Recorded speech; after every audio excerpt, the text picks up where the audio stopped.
Chapter 3. Odette. Siegfried left, and Odile went inside the castle. Odette, the wizard's evil daughter, was behind a tree. When she saw Odile talking to the prince, she was jealous. She wanted to go to the ball, and what was more, she wanted to marry the prince. She didn't like Odile because she was so beautiful and kind.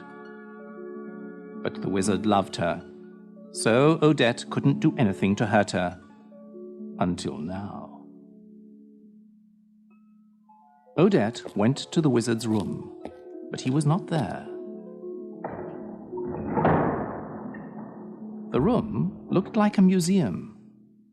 There was an Egyptian statue against one wall, and large aquariums full of strange fish. On a table stood many different colored bottles. Odette opened one of the bottles. Smoke came out of it. It smelled of burning wood. The magic owl flew into the open window, unseen by Odette, and changed back into the wizard. Do you like the smell? Oh, Father, you scared me. You wouldn't be afraid if you were not in my room when I wasn't here. I know, Father, but I have something very important to tell you. It's about Odile. The wizard opened his eyes wide. He was a tall man, with a long white beard and long white hair. He wore a big black hat and a long black robe with stars on it. Tell me what you know.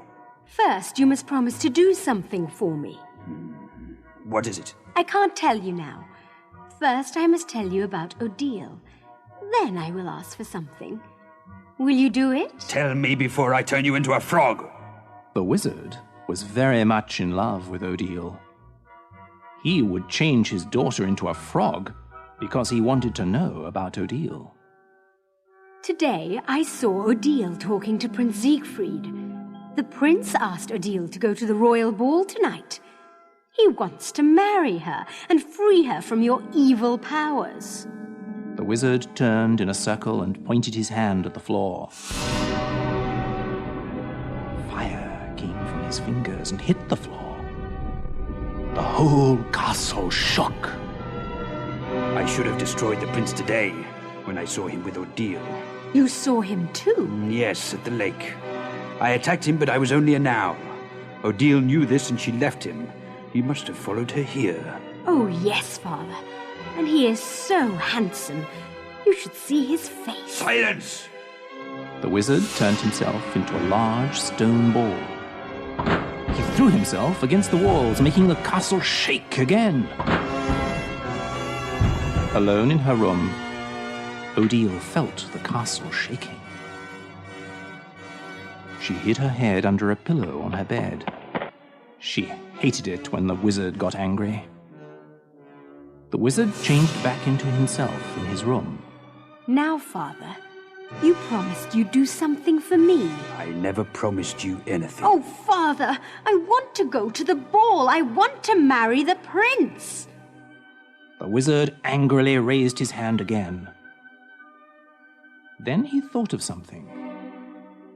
Slowly, he lowered his hand. You would like to go to the ball, wouldn't you? Oh, yes, Father. And you would like to marry the prince? Yes, I would. Then you will. And he will think that you are Odile.